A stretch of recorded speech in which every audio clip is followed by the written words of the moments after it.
Battle for Bihar आज के हमारे द हिंदू एडिटोरियल का टाइटल है। ये आप सभी अच्छे तरीके से ये जानते हैं कि अक्टूबर नवंबर में बिहार में असेंबली इलेक्शंस होने जा रहे हैं। तो आज का एडिटोरियल उसी पे प्रकाश डालेगा, उसी के बारे में बात करेगा। उम्मीद करता हूं एक नोटबुक और एक पेन आपने अपने साथ रखा होगा ताकि आप वर्ड मीनिंग्स नोट डाउन करते चले जाएं, ग्रामेटिकल एस्पेक्ट्स नोट डाउन करते चले जाएं और अपने आप को इंप्रूव करते चले जाइए रोज डेली। अब एक और बात है कि आपके लिए एक और बैटल भी इन दिनों आ रखी है, वो है आईपीएल की बैटल। आप आईपीएल पे भी पूरा फोकस करके बैठे हैं। तो मैं चाहता हूं बीइंग ए स्टूडेंट आप आईपीएल देखें, मैं आपको मना नहीं कर रहा, लेकिन आप एडिटोरियल के लिए अपनी पढ़ाई के लिए जरूर समय निकालें, टाइम निकालें उसके लिए। तो एक पर्टिकुलर अपना शेड्यूल डिसाइड कीजिए, एडिटोरियल्स पढ़ते चले जाइए, बहुत कुछ आपको इससे सीखने को मिलता है। तो उम्मीद करता हूं आप मेरी बात पे फोकस करेंगे, थोड़ा ध्यान देंगे। और साथ ही साथ एक आपसे जनरल रिक्वेस्ट है कि आपको अगर एडिटोरियल हेल्पफुल लगता है, मैं बार बार कहता हूं, ये मेरी ड्यूटी है बोलने की, कि मुझे इससे मोटिवेशन मिलता है कि अगर आप अपने नॉलेज को, जो आप नॉलेज इस एडिटोरियल से सीखते हैं, इसे स्प्रेड करें, इसे फैलाएं। तो इस वीडियो को आप शेयर करें अपने साथी, अपने जो भी पढ़ने वाले साथी हैं उनके साथ। जो नहीं पढ़ना चाहता वो एडिटोरियल नहीं पढ़ेगा, आई नो दिस, लेकिन अगर आपके साथ कोई पढ़ने वाला बच्चा है, आप उसके साथ जरूर इसे शेयर करें। और आप जब एडिटोरियल पढ़ के जाए तो एक लाइक का बटन है साइड में, उसको दबा दो। और अगर सब्सक्राइब अभी तक नहीं किया तो साइड में एक सब्सक्राइब भी है, उसे दबा दो। It gives me motivation only. चलिए अब समझते हैं, आगे बढ़ते हैं अपनी बात पे।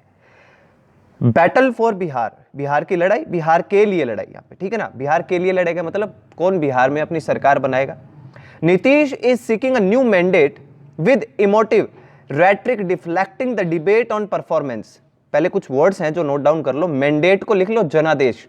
मैंडेट का क्या मतलब होता है? जनादेश होता है। ये तो मैंडेट का मीनिंग लिख लो। इमोटिव का मतलब होता है वो इमोशन से बना है, भावनात्मक, ठीक है। इमोशनल से, इमोशन से बना है, भावनात्मक। फिर रेट्रिक, रेट्रिक का मतलब होता है, देखो रेट्रिक का वैसे तो मतलब होता है आप वाक्पटुता, मतलब बोलने का आपका स्टाइल ऐसा हो कि आप कहना कुछ चाहते हैं लेकिन आपने ऐसे शब्दों का प्रयोग किया कि लोग मंत्रमुग्ध हो गए आपकी बात को सुन के, मतलब उनका माइंड डाइवर्ट हो गया। यहां पर इसका अपने बयानों को, अपनी बात को बढ़ा चढ़ा कर कहना। रेटरिक का मतलब क्या है? बढ़ा चढ़ा कर किसी बात को कहना। डिफ्लेक्टिंग, देखो डिफ्लेक्टिंग का क्या मतलब होता है? आपका डायरेक्शन ही चेंज कर दिया जाए, डिफ्लेक्ट कर देते हैं आपको, ठीक है ना। आपकी दिशा ही परिवर्तित कर देते हैं। आप सोच किसी तरफ रहे थे लेकिन आपका दिमाग अचानक से किसी तरफ चला दिया जाता है, ठीक है ना। डिबेट का मतलब वाद विवाद हो गया। परफॉर्मेंस का मतलब आपकी जो भी आप जो वहां पे परफॉर्म करोगे, ठीक है ना। अब देखो समझो इसको कि Nitish is seeking a new mandate. Nitish जो है सीकिंग, सीकिंग वर्ड कितनी बार आ गया देखो आप, seek, short short, seek, seek का मतलब होता है चाहना, ठीक है ना। नीतीश साहब जो है, नीतीश कुमार कौन है वहां के अभी जो सीएम है, नीतीश कुमार चाह रहे हैं न्यू मैंडेट, एक नया जनादेश, ठीक है ना, नया जनादेश चाह रहे हैं। With emotive rhetoric deflect, with emotive rhetoric मतलब वो भावनात्मक रूप से अपने रेटरिक का मतलब बयान जो है उनके, उनको बढ़ा चढ़ा कर रख रहे हैं, ठीक है ना। तो एक नया मैंडेट चाहते हैं, एक नया जनादेश चाहते हैं। डिफ्लेक्टिंग द डिबेट, और वो डिफ्लेक्ट कर रहे हैं, ठीक है ना। डिफ्लेक्ट मतलब वो डायरेक्शन को चेंज कर रहे हैं, द डिबेट, वाद विवाद की, ऑन परफॉर्मेंस, कि उन्होंने क्या परफॉर्मेंस दी है, ठीक है ना। उन्होंने काम क्या किया है बिहार में, अच्छा किया है, बुरा किया है, लोगों की उम्मीदों पर कितना खरा उतरे, इस बात को तो वो क्या करें? डिफ्लेक्ट करें, मतलब इससे तो उनका क्या करें? दिशा परिवर्तन कर रहे हैं। डिबेट कि अगर आप परफॉर्मेंस पे डिबेट करो, वाद विवाद कीजिए आप कि आपने क्या परफॉर्म किया है, अच्छा किया है, बुरा किया, उस पर डिबेट की, इससे तो वो डिफ्लेक्ट हो रहे हैं। डिफ्लेक्ट का मतलब दिशा से भटक रहे हैं। लेकिन वो करना क्या चाहते हैं? ही इज सीकिंग, ठीक है ना, नीतीश इज सीकिंग, वो चाह रहे हैं एक नया जनादेश जो किस पे आधारित होगा? इमोटिव, भावनाओं पर। और रेटरिक का मतलब ऐसे बयान, बढ़ा चढ़ाकर वो बयान कर रहे हैं। वाक्पटुता मतलब ऐसे शब्दों का प्रयोग कर रहे हैं जिससे लोग क्या भावनात्मक रूप से जुड़ जाए, उनका ध्यान किस तरफ से डिफ्लेक्ट हो जाए कि जो पर्टिकुलर परफॉर्म उन्होंने किया, जो विकास उन्होंने किया, वो किस हद तक सही था, किस हद तक गलत था। इन सब बातों से वो क्या करना चाहते हैं? इन डिबेट से वो कहीं ना कहीं डिफ्लेक्ट करना चाहते हैं। चलिए अब समझते हैं आगे क्या है। The assembly election in Bihar will be taking place in unprecedented circumstances over 3 phase. अब देखो आप ये कहते हैं, जो असेंबली के इलेक्शन है, जो विधानसभा के चुनाव है इन बिहार, बिहार में will be taking place, future continuous tense है, आयोजित हो रहे होंगे, ठीक है ना। टेकिंग प्लेस का मतलब कोई चीज जहां पे होना, ठीक है ना, हेल्ड होना, तो आयोजित हो रहे होंगे इन अनप्रेसिडेंटेड सर्कमस्टांसेस। ये वर्ड अपने पास प्रेसिडेंटेड पहले आ चुका है अगर आपने ध्यान दिया हो तो, ठीक है। ऐसे नोट डाउन करो आप। द हिंदू एडिटोरियल की अपनी खुद की ही बहुत शानदार वो कैब है। अनप्रेसिडेंटेड का यहां पे क्या मतलब आके आता है? अभूतपूर्व, जो कभी पहले नहीं हुआ हो, इसे बोलते हैं अभूतपूर्व। अभूतपूर्व सर्कमस्टांसेस, परिस्थितियां, ओवर 3 फेजेस, कितने फेजेस में होगा? 3 चरणों में होगा, ठीक है ना। ये चुनाव कितने चरणों में होगा? 3 चरणों में होगा। In the last week of October, अक्टूबर के लास्ट सप्ताह में, and the first week of November, नवंबर के फर्स्ट सप्ताह में। ऐसे ये चुनाव वहां पे क्या किए, करवाए जाएंगे, ठीक है। चलिए, अच्छा, ये अभूतपूर्व परिस्थितियां यहाँ पे क्यों जोड़ा गया है? मतलब भाई कोरोना के बाद पहली बार कोई इलेक्शन हो रहा है ना, इसलिए इसे अभूतपूर्व। ऐसा कभी पहले हुआ ही नहीं कि ऐसी कोई परिस्थितियां इस देश में बनी हो कि ऐसी कोई महामारी, वैश्विक महामारी आई हो और उसके बाद चुनाव हो रहे हो। तो ये अपने आप में क्या एक अभूतपूर्व परिस्थितियां है, ठीक है। अब आगे समझते हैं। दिस विल, अच्छा इसने आगे क्लियर भी कर दिया, this will be the first assembly election since कोविड-19। कोविड-19 के बाद से ये पहला असेंबली इलेक्शन है, पहला विधानसभा चुनाव होगा। डिसरप्टेड नॉर्मल लाइफ, इस कोविड-19 ने जिसने डिसरप्टेड कर दिया। डिसरप्टेड का देखो क्या मतलब होता है, बाधा पहुंचाना। डिसरप्टेड नॉर्मल लाइफ, जो सामान्य जनजीवन था उसको डिसरप्टेड कर दिया। डिसरप्टेड का मतलब क्या हो गया यहाँ पे, बाधा पहुंचाना। जिस कोविड-19 ने एक सामान्य जनजीवन को बाधा पहुंचाई, उसमें रुकावट डाली, उसके बाद ये पहला असेंबली इलेक्शन होगा। And the performance of the governments on the health and economic fronts will become an issue in the election campaign। ये भी सही बात है। अब लोगों का क्या, हेल्थ के ऊपर भी ज्यादा फोकस, पहले वो हेल्थ पे कम ध्यान दिया करते थे, अब हेल्थ पे उनका ज्यादा फोकस रहने वाला है। अब क्या कहता है यहाँ पे, ये कहता है and the performance of the government, सरकारों की जो परफॉर्मेंस रही है ऑन द हेल्थ, स्वास्थ्य को लेकर, and economic fronts, economic fronts का मतलब आर्थिक मोर्चों पर, फ्रंट का मतलब आर्थिक तौर पे उन्होंने क्या किया, आर्थिक मोर्चों पे, विल बिकम, जो बनेगी, एन इशू, एक मुद्दा बनेगी इन द इलेक्शन कैंपेन, जो इलेक्शन का कैंपेन होगा, ठीक है ना। ये जो उसका इलेक्शन का कैंपेन होने वाला है, इसमें क्या क्या मुद्दे बनेंगे, एक तो हेल्थ मुद्दा बनेगा और एक आर्थिक मोर्चा इसमें मुद्दा बनने वाला है। Chief minister Nitish Kumar record for 15 years is mixed. Nitish Kumar जो चीफ मिनिस्टर हैं, उनका जो रिकॉर्ड है ना 15 सालों का, इज मिक्स्ड। मिक्स्ड का मतलब मिला जुला है, अच्छा भी है बुरा भी है। आफ्टर इनिशियल इंप्रूवमेंट्स, शुरुआती इंप्रूवमेंट्स, मतलब शुरुआत में तो क्या अच्छा ही हुआ, इंप्रूवमेंट, शुरुआती जो इंप्रूवमेंट्स हुए। अब उसके बाद ये क्या कहता है, इन गवर्नेंस, ठीक है ना, उनकी सरकार में। After he took over in 2005, 2005 में जब उन्होंने टूक ओवर किया, मतलब उन्होंने क्या किया, एक तरीके से हासिल किया। जब 2005 में उन्होंने सरकार हासिल की तो शुरुआती इंप्रूवमेंट तो देखने को मिले। देयर वॉज एन एविडेंट डाउनस्लाइड, लेकिन उसके बाद देयर वॉज एन एविडेंट डाउनस्लाइड। अब देखो, एविडेंट डाउनस्लाइड का मतलब पुख्ता कमी देखी गई। एविडेंट का मतलब होता है एविडेंस से ही बनाइए, मतलब ऐसी कमियां देखने को मिली जिनके सबूत भी थे कि हाँ ये वाकई में ही कमी है, ऐसे पुख्ता यहां पे कमी देखी गई। Culminating in the bungled handling of the pandemic, word note down कर लो। कल्मिनेटिंग का क्या मतलब होता है, कल्मिनेटिंग का मतलब होता है टॉप लेवल पे, चरम पे, शीर्ष पे, ठीक है ना, एकदम टॉप पे, ठीक है, पिनैकल, बिल्कुल शीर्ष पे। इन द बंगल्ड हैंडलिंग, बंगल्ड का मतलब होता है, देखो जो किसी काम में परफेक्ट नहीं होता, आप ये कह सकते हो अनस्किल्ड, अकुशल, तो बंगल्ड का मतलब हो गया अकुशल। अच्छा, बंगल्ड हैंडलिंग मतलब अकुशल तरीके से हैंडल किया गया ऑफ द पेंडेमिक। पेंडेमिक का मतलब वैश्विक महामारी को, मतलब वैश्विक महामारी के दौरान क्या हुआ, पुख्ता कमियां देखी गई। कल्मिनेटिंग का मतलब मैंने आपको बता दिया, शीर्ष पर, चरम पर, ठीक है ना। इन द बंगल्ड हैंडलिंग, बंगल्ड हैंडलिंग का मतलब अकुशल तरीके से। अब मैं आपको ये सेंटेंस पूरा समझाता हूं कि यह गिरावट अपने शीर्ष पे रही और इसे अकुशल तरीके से संभाला गया। ये लाइन आप मान लो इसको, यह गिरावट, ठीक है ना, ये जो गिरावट हुई ये क्या रही, अपने शीर्ष पे रही। यह गिरावट का मतलब ये जो इनकी इंप्रूवमेंट थी ना, ये क्या रही, देयर वाज एन एविडेंट डाउनस्लाइड, ये डाउनस्लाइड रहा, ठीक है ना, पुख्ता इसमें कमियां देखी गई। और ये जो कमी थी ये क्या रही, अपने शीर्ष पे रही, कल्मिनेटिंग रही, अपने शीर्ष पे रही इन द बंगल्ड हैंडलिंग, और इसे अकुशल तरीके से संभाला गया, ठीक है, ये इसका बन गया। और कब संभाला गया, कोरोना के काल में, इस पेंडेमिक वैश्विक महामारी के दौरान इसको संभाला भी ढंग से नहीं गया। चलिए आगे देखते हैं।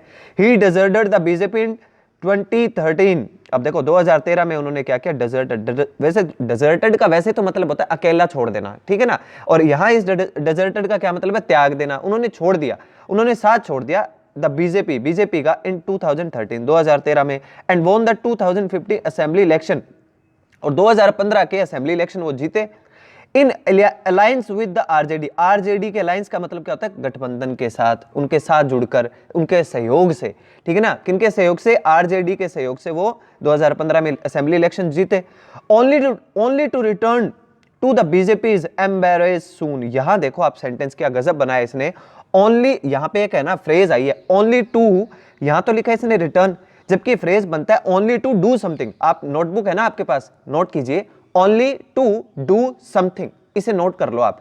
ओनली टू डू समथिंग का मतलब होता है, एक फ्रेज है, इसका मतलब होता है एक्सप्रेस सरप्राइज। आप कोई भी अपना है ना व्यक्त करो, अपने आश्चर्य को व्यक्त करते हो, ठीक है ना। कोई आश्चर्य चीज होती है, कोई काम होता है ना, इसको दिखाना कि अरे यार ये कैसे हो गया, तो ओनली टू डू समथिंग ये फ्रेज बनता है। देखो आप समझ लेना इस बात को, एग्जाम में आते हैं ऐसे इस तरीके के फ्रेज। तो यहां इसने क्या किया, हमारे एडिटोरियल ने ओनली टू रिटर्न ये जोड़ दिया इसमें, only to return to the BJP's embrace. देखो एम्ब्रेस का क्या मतलब होता है, एम्ब्रेस का मतलब होता है किसी को गले लगा लेना।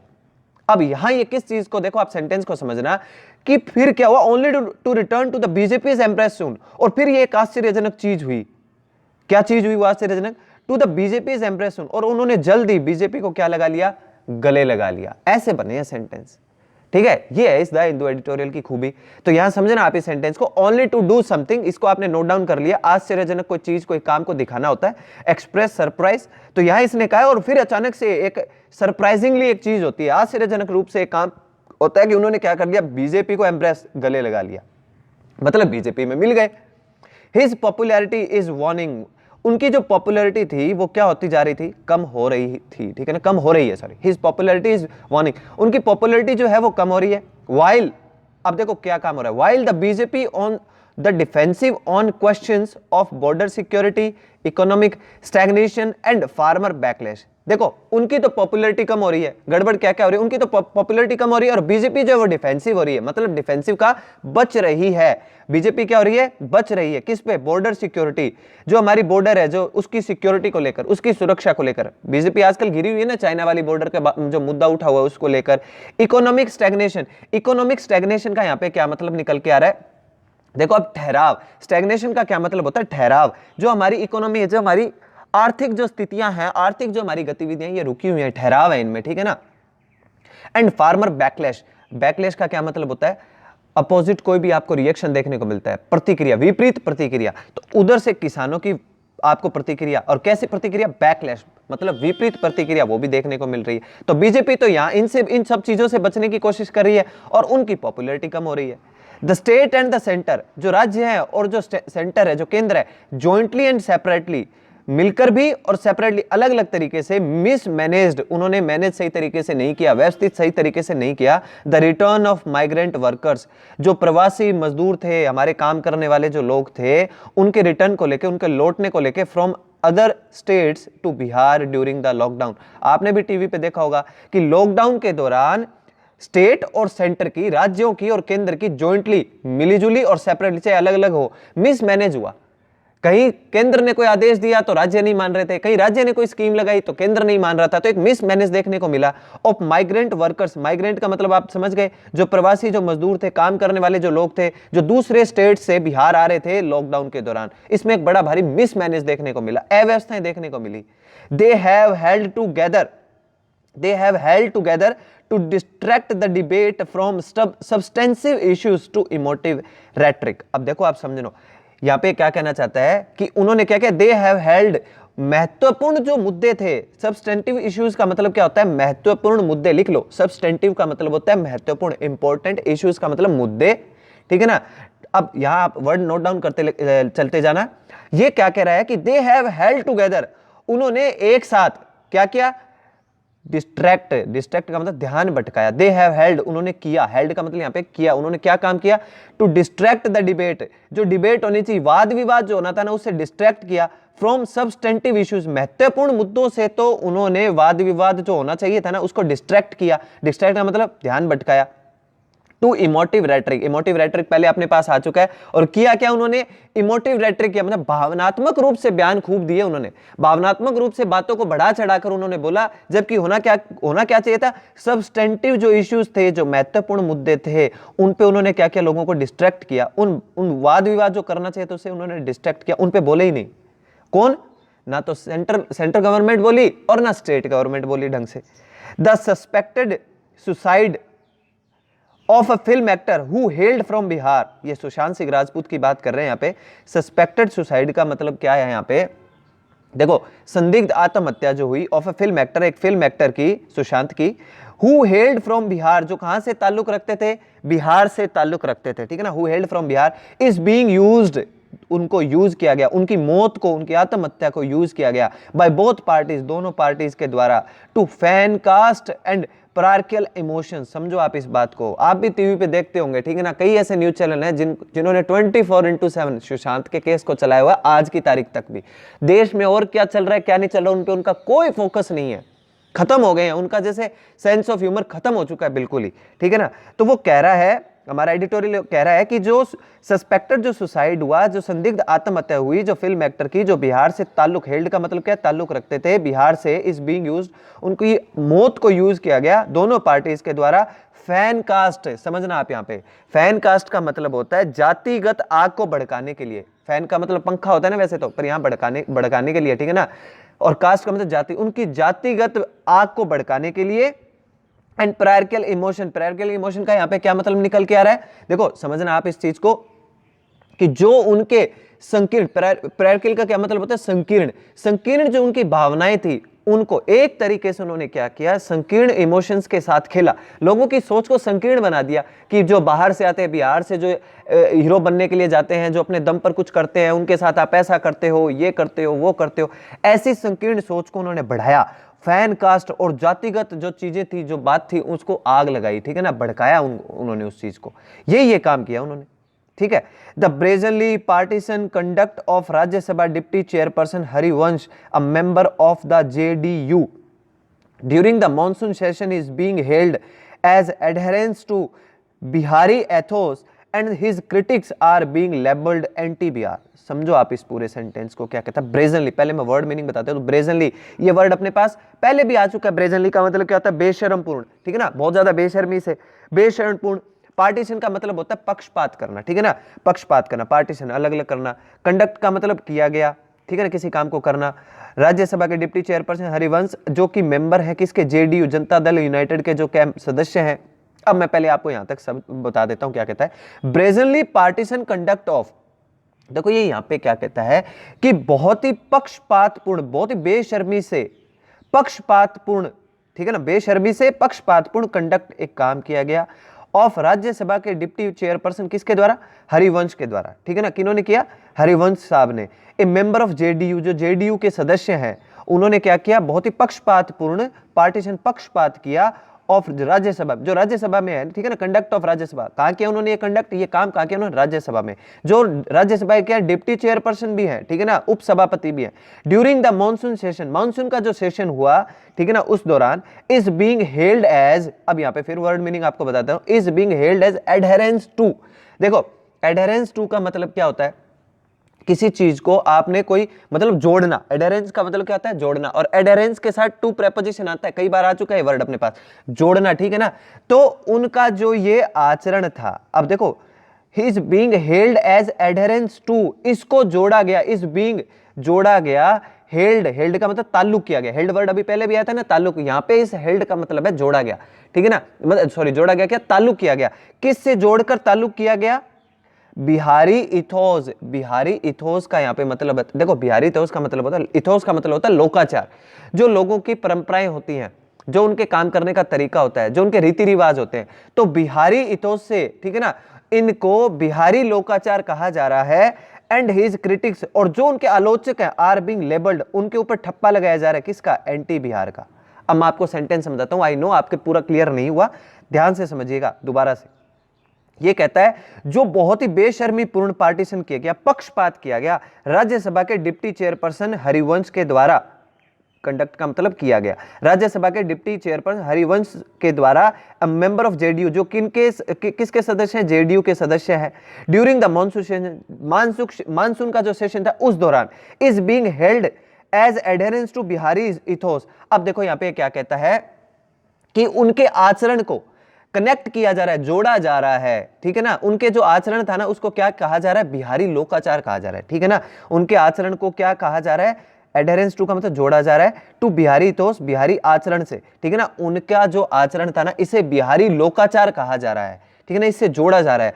और जो उनकी आलोचना कर रहे हैं, हिज क्रिटिक्स, जो उनकी आलोचना कर रहे हैं, आर बीइंग लेबल्ड, उन पे ठप्पा लगाया जा रहा है, एंटी बिहार, एंटी बिहार का, ठीक है ना, प्रेजेंट कंटिन्यूअस टेंस का पैसिव फॉर्म बना हुआ है, ठीक है। तो उम्मीद करता हूं अब आपको समझ में आया होगा ये सेंटेंस। चलिए आगे देखते हैं। It is note that the NDA is free from internal squabbles. देखो स्क्वेबल का मतलब क्या होता है, झगड़े। तो ऐसा नहीं है, ठीक है ना, इट इज नोट दैट, ऐसा नहीं है कि एनडीए जो है, एनडीए की फुल फॉर्म क्या होती है, नेशनल डेमोक्रेटिक अलायंस, ठीक है ना, ये जो एनडीए है ये इज फ्री फ्रॉम, ये फ्री है, स्वतंत्र है, फ्रॉम इंटरनल स्क्वेबल, आंतरिक झगड़ों से ये फ्री है। ऐसा नहीं है इसमें आंतरिक झगड़े, इसमें भी होते हैं। यूनियन मिनिस्टर रामविलास पासवान, जो यूनियन मिनिस्टर है Ramvilas Paswan, is sulking after. देखो सल्किंग बहुत अच्छा वर्ड है, सल्किंग का मतलब होता है नाराजगी, तो यहाँ पे सल्किंग का मतलब है नाराजगी व्यक्त कर रहे हैं, ठीक है ना, सल्किंग को नोट डाउन कर लेना। After the entry of another Dalit leader, दूसरे एक दलित के लीडर की के एंट्री से, उनका एंट्री हुई है, उनके प्रवेश हुआ है, उससे वो क्या कर रहे हैं, नाराजगी व्यक्त कर रहे हैं अपनी। और वो कौन है दूसरे दलित लीडर, जीतन राम मांझी, जीतन राम मांझी की एंट्री से वो अपनी नाराजगी जाहिर कर रहे हैं इनटू द अलायंस, ठीक है ना, जो संगठन है, ठीक है ना, जो गठबंधन है, उसमें वो अपनी नाराजगी व्यक्त कर रहे हैं।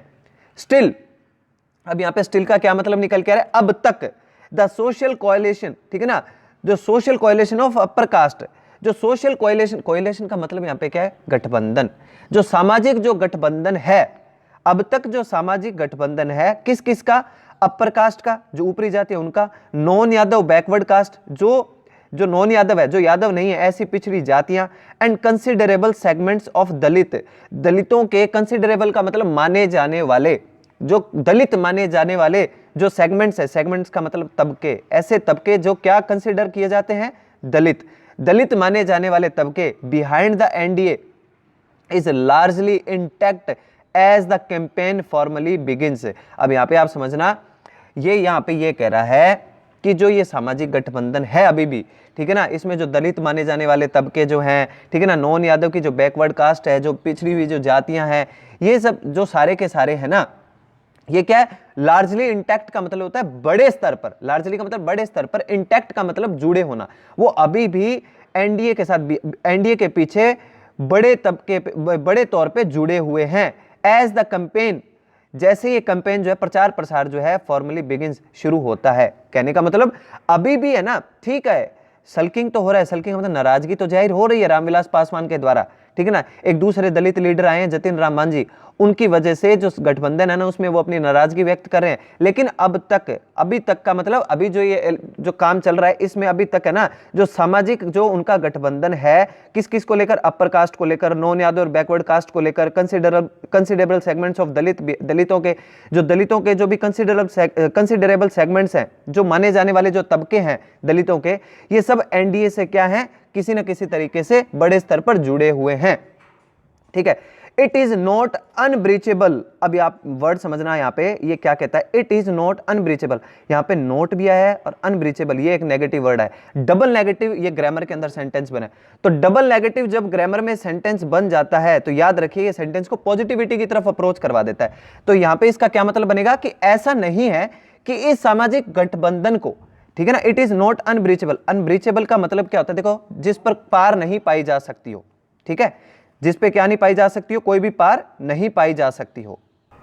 तो ब्रीचेबल का क्या मतलब है, जिस पर पार नहीं पाई जा सके। तो ये सेंटेंस यहां पे हुआ डबल नेगेटिव, ध्यान रखिएगा, डबल नेगेटिव होती है पॉजिटिव बन गया, तो अब इसका मतलब ये बन गया कि ऐसा नहीं है, ठीक है ना, कि ऐसा नहीं है, इट इज नॉट अनब्रीचेबल, कि ऐसा नहीं है कि इट इज नॉट अनब्रीचेबल, कि इस पर पार नहीं पाई जा सकती, मतलब पार पाई जा सकती है। बट द ऑपोजिशन, लेकिन जो ऑपोजिशन है, जो विपक्ष है, कमांडेड बाय आरजेडी लीडर तेजस्वी प्रताप, जो तेजस्वी प्रताप जो आरजेडी के लीडर हैं, जो उसको कमांड कर रहे हैं, जो संभाल रहे हैं ऑपोजिशन को, does not appear battle ready, वो इस लड़ाई के लिए तैयार नहीं प्रतीत होते, मतलब ऐसा नहीं है कि वो पूरे तरीके से तैयार है, मतलब ये कहना चाहता है कि ऐसा नहीं है कि आप इस पर, इस पर्टिकुलर सामाजिक गठबंधन, जो सामाजिक गठबंधन हो रखा है ना, कि इस पे पार नहीं पाई जा सकती, इसको नहीं हराया जा सकता, बिल्कुल हराया जा सकता है इस गठबंधन को, जो ये गठबंधन बना हुआ है ना, जिसमें ये सारे के सारे शामिल है, ठीक है ना, इन सबको हराया जा सकता है। लेकिन जो विपक्षी जो है, जो वो क्या नहीं है, तेजस्वी प्रताप जो है आरजेडी के लीडर, वो तैयार ही नहीं है, ठीक है ना, ऐसा प्रतीत होता है कि वो क्या नहीं है, बैटल के तैयार नहीं है। The RJD, the Congress and the left might ultimately form an alliance, ये कहता है कि आरजेडी है, कांग्रेस जो है, एंड द लेफ्ट, और जो लेफ्ट है, ये माइट का मतलब संभावना ऐसी बनती है, ठीक है ना। अल्टीमेटली फॉर्म एन अलायंस, यहां पे ये मतलब ये कह रहा है कि गठबंधन बना सकते हैं, मतलब ऐसी संभावना है कि वो फॉर्म कर सकते हैं, ठीक है ना, बना सकते हैं। एन अलायंस का मतलब गठबंधन बना सकते हैं, but not before more bad blood is generated and confusion spread among their supporter. देखो एक बड़ी ही इसने मजाकिया लिहाज में एक बात कही है कि लेकिन but not before more bad blood. अब समझो आप, जब तक उनके समर्थकों में, ठीक है ना, डियर सपोर्टर, जब तक, बट नॉट बिफोर, किससे पहले, जब तक उनके जो सपोर्टर्स हैं ना इनमें bad blood is generated. Bad blood का मतलब है बुरी सोच, बुरी मानसिकता। जब तक उनके समर्थकों में बुरी सोच, बुरी मानसिकता और कंफ्यूजन, संशय स्प्रेड नहीं फैलता, ये बना है, बट नॉट नहीं फैलता। मतलब वो ये कहता है कि बिल्कुल ये अपना अलायंस बना सकते हैं, गठबंधन बना सकते हैं, लेकिन कब तक नहीं बना सकते, जब तक उनके जो समर्थक है ना उनमें बुरी सोच, मानसिकता और संशय नहीं फैलता। मतलब देखो आप किस तरीके से देंगे, बुरी सोच, मानसिकता, संशय, ये सब फैलेंगे तभी आप एक दूसरे के साथ जुड़ोगे, तभी आप चुनाव जीत सकते हो, ऐसी मानसिकता हो रखी है। This will be the first Bihar assembly election in 30 years. ये जो है बिहार असेंबली इलेक्शन का 30 साल में पहला ऐसा चुनाव होगा इन विच, जिसमें Lalu Prasad is not the central campaigner. Lalu Prasad साहब जो है सेंट्रल कैंपेनर नहीं है, ऐसा 30 सालों में पहली बार होगा, ठीक है ना। मुख्य जो कैंपेनर, मुख्य जो एक तरीके से प्रचार प्रसार करने वाले जो रहते थे वो इस बार कौन नहीं है, लालू प्रसाद नहीं है। The junior Yadav, junior Yadav कौन है, अभी अभी मैंने आपको बताया, ठीक है ना, तेजस्वी उनके बारे में बात कर रहा है। Junior Yadav is often compared, junior Yadav को प्राय कंपेयर किया जाता है अनफेयरली टू हिज फादर, अपने पिता से उनको कंपेयर किया जाता है अनफेयरली, जो क्या नहीं है, फेयर नहीं है, सही नहीं है। मतलब लालू प्रसाद यादव जितनी एबिलिटीज, कैपेबिलिटीज उनमें नहीं है, ये क्या एक अनफेयर बात है, ठीक है ना, ये कहीं ना कहीं सही बात नहीं है। हैमस्ट्रंग बाय हिज सिबलिंग्स, अच्छा वर्ड है लेकिन हैमस्ट्रिंग होता है ये, ठीक है ना, इसने हैमस्ट्रंग से यूज किया है, इसका मतलब हैमस्ट्रिंग बनता है, हैमस्ट्रिंग बाय हिज सिबलिंग्स। देखो यहाँ पे हैमस्ट्रिंग का क्या मतलब होता है, किसी को कमजोर कर देना, अशक्त कर देना, किसी की ताकत कम कर देना, ठीक है ना, प्रभाव कम कर देना। Hamstring by his siblings, siblings का मतलब भाई बहन, उनके ही भाई बहन, किसके, तेजस्वी के, तेजस्वी के भाई बहनों के द्वारा ही उसे क्या कर दिया गया, हैमस्ट्रंग कर दिया गया, ठीक है ना। हैमस्ट्रंग का मतलब यहाँ पे क्या बन गया, उनको कमजोर कर दिया गया। कहने का मतलब उनके भाई बहन जो है ना वो चुनाव में उनकी मदद नहीं कर रहे, उनको सपोर्ट नहीं कर रहे। And dealing with A changed social environment, ये जो सामाजिक परिवर्तन हो रहा है, ठीक है ना, इस सामाजिक वातावरण में जो परिवर्तन हो रहा है इसके साथ उन्हें क्या करना पड़ रहा है, डील करना पड़ रहा है, ठीक है ना। तो वो इनसे सबसे जूझ रहे हैं, ठीक है ना, ये इन्होंने कमजोर बना दिया, भाई बहनों ने तो इसलिए कमजोर बना दिया कि वो सपोर्ट नहीं कर रहे, ठीक है ना। और ये जो सोशल एनवायरनमेंट में जो चेंज हो रहा है इससे भी वो क्या कर रहे हैं, डील कर रहे हैं, जूझ रहे हैं। फिर डील विद आ गया, ठीक है ना। ही हैज द टफ टास्क, अब देखो आप, ही has the tough task of selectively appropriating his father's legacy and selectively disowning it। अब देखो यहाँ पे क्या कहता है, selectively disappropriating का मतलब यहाँ पे क्या है, क्या सही चुने, और selectively disowning का मतलब क्या होता है, किसे रहने दे, किसे ना चुने।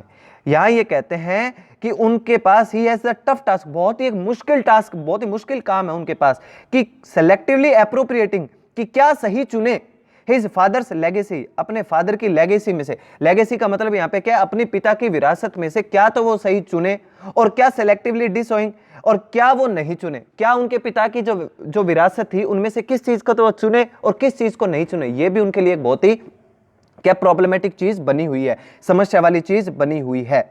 आगे देखते हैं, Muslims constitute nearly 17% of the states population, जो मुस्लिम लोग हैं कॉन्स्टिट्यूट वो क्या करते हैं, 17%, ठीक है ना, स्टेट की जो पॉपुलेशन है उसको कॉन्स्टिट्यूट करते हैं, मतलब उसमें शामिल होते हैं, ठीक है ना। 17% मुस्लिमों की भी पॉपुलेशन है। And it will be interesting, और ये बड़ा इंटरेस्टिंग होगा, टू वॉच, ये देखना, how the NDA and the RJD led alliance, कि किस तरीके से एनडीए और आरजेडी के लेड अलायंस का मतलब जो आरजेडी को लेड कर रहे हैं, जो उनके साथ जुड़े हुए हैं, ठीक है ना, जो उनको निर्देशित कर रहे हैं, जो साथी है उनके गठबंधन में, एड्रेस देम, उनको एक तरीके से संबोधित करते हैं। मतलब एड्रेस का यहाँ पे मतलब क्या है, उनके सामने रखते हैं, them regarding the national population register and allied concern, कि वो इन मुस्लिमों के सामने 17% जो उनका पॉपुलेशन है इनके सामने, ये बड़ा देखना इंटरेस्टिंग होगा किस तरीके से वो संबोधित करते हैं, मतलब उनको हैंडल करते हैं। रिगार्डिंग किसके लिए, जो राष्ट्रीय है, जो जनसंख्या का जो रजिस्टर है उस मुद्दे को लेकर एंड अलाइड कंसर्न, और जो गठबंधन है उनके जो कंसर्न्स हैं, उनकी जो मुख्य मुख्य मांगे हैं, जो गंभीर जो बातें हैं उनको लेकर किस तरीके से वो मुस्लिमों के सामने अपने पक्ष को रखते हैं। The election will be a health check, ये जो इलेक्शन है will be health check of Indian democracy, ये भारतीय लोकतंत्र का एक तरीके से हेल्थ चेक होगा, स्वास्थ्य का परीक्षण होगा in the post pandemic era. Post pandemic era का मतलब इस वैश्विक महामारी के बाद का जो युग है, एरा का मतलब क्या होता है युग, पोस्ट का मतलब बाद में, ये जो वैश्विक महामारी का जो युग आया इसके बाद में ये अपने आप में डेमोक्रेसी का एक हेल्थ चेक होगा कि भारत की डेमोक्रेसी है उसका स्वास्थ्य अभी भी सही है या नहीं है। There is potential for a new imagination in Bihar, Bihar के अंदर एक तरीके से नई सरकार बनने की संभावना है, सामर्थ्य है, पोटेंशियल का मतलब सामर्थ्य है, देयर इज पोटेंशियल सामर्थ्य है फॉर अ न्यू इमेजिनेशन, एक नई सोच का इन बिहार, बिहार में नई सोच का, पोटेंशियल का मतलब यहां पे एक नई सरकार आने का सामर्थ्य तो है, नई सरकार आ सकती है, बट लेकिन अनफॉर्चुनेटली दुर्भाग्य say that is not visible, यह नहीं दिखाई दे रहा ऑन द हॉरिजन, क्षितिज पर, यट अभी भी ये क्षितिज पर अभी भी दिखाई नहीं दे रहा है। ये इलेक्शन जो है एक डेमोक्रेसी चेक होगा, सॉरी हेल्थ चेक होगा भारत के लोकतंत्र के लिए इस वैश्विक महामारी के बाद के युग में, और ये कहता है कि देयर इज पोटेंशियल, सामर्थ्य तो है एक नए इमेजिनेशन का, एक नए उदय का, एक नई सरकार का बिहार में, लेकिन दुर्भाग्य से अभी ये हॉरिजन पे, हॉरिजन का मतलब क्या होता है क्षितिज पर, यट अभी भी क्या है ये दिखाई नहीं दे रहा। तो ये था आज का हमारा एडिटोरियल, उम्मीद करता हूं आपको समझ में आया होगा, सब अच्छा लगा होगा, अच्छा लगा है तो लाइक शेयर सब्सक्राइब करने से पीछे मत रहना। थैंक यू, धन्यवाद, स्वस्थ रहें, बाय बाय।